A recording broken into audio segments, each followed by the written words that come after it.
Ayyaa kam jirtan nagaa keessan nagaa galata rabbii fayyaa kiyya har'a akkaataa ittiin nama haarawaa gara kana fidaniin isin argisiisa. Fakkeenyaaf namoonni hedduun ni beeka, namoonni hedduun ammoo hin beekan. Invaayitii jechuudha. Invaayitii irratti 10,000 sii kabala.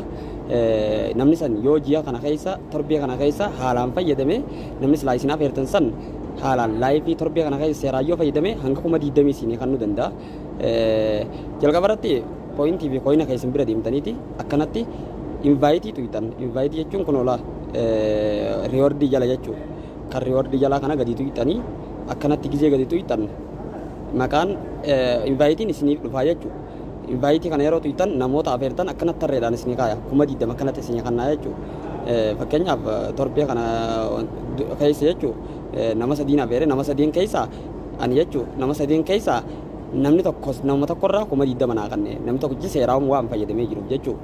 Haala kanaanii invite kajoo kana tuytanii isa booda kajoo kana gizee tuytan jechuudha. Akkanatti isinii dhufa sheer kajoo suuraa feetan filachuu dandeessanii sheer kajoo kana gizee tuytan asirra koobbii gootan. Koobbii laa gadii san argitanii mallattoo koobbiidha bakka kana koobbii liinkii ta'etu sana gadi tuytan feetan waasaappiidhaan miidiyaalee hundatti sheer godhuu dandeessan barbaaddan koobbii gootanii liinkii qofa qabattanii garas deemtanii bakka sanitti peestii godhuu fi dandeessanii jechuudha nama saniif. Amma koobbii godhee nama barbaadeef erguu hin danda'a jechuudha.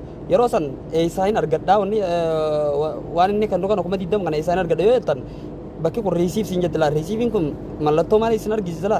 Mallattoo wanta jechuun dukkanoftu takkaami yeroo san yeroo inni achi hojjete yeroo inni achisii kanne bakki kun 10,000 siin jee miiseejiin congratulations jettu keessatti as keessatti isiniif dhufti.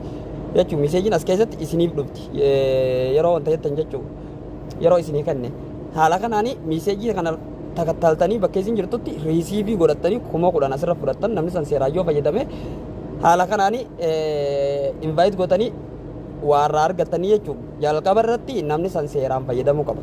Invite gizee gootan namni san seeraan torbeessanii seeraan fayyadamuu qaba. Yoon fayyadamne siifis hin kafalu waan ta'eef ammas isa qofaa miti kan hubachuu qabdan.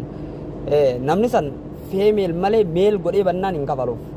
Meel feemeel godhuu qaba. Jalqaba gizee dura banu feemeel godhuu qaba. Akka appicha buuseen feemeeliidhaan banuudha qaba.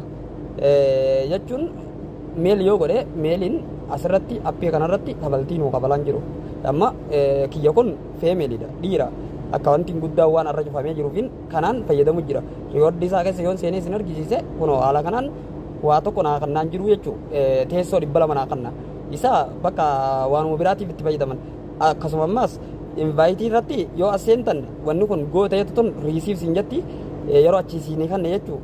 Asiinis riisiif siin jetti achinis riisiif siin jetti asiinis riisiif siin jetti asiin riisiif godhatanii jechuudha. Garuu kan meeliidha humaa takka nuun kafalu jechuudha. Teessoo 200 takka qofa teessoo kooyina nuu kana laal kooyina kana jechuudha 200 qofa nuu kafalaa jechuudha. Kun kafaltiin qabu waan ta'eef geemiidhaaf kana kanaan itti taphachuudhaaf qofa jechuudha. Kanaaf isaan jalqaba namni san jalqaba yeroo banatu feemeel godhee banachuu qaba. Haala kanaan nama afeertanii isin jaa galatooma.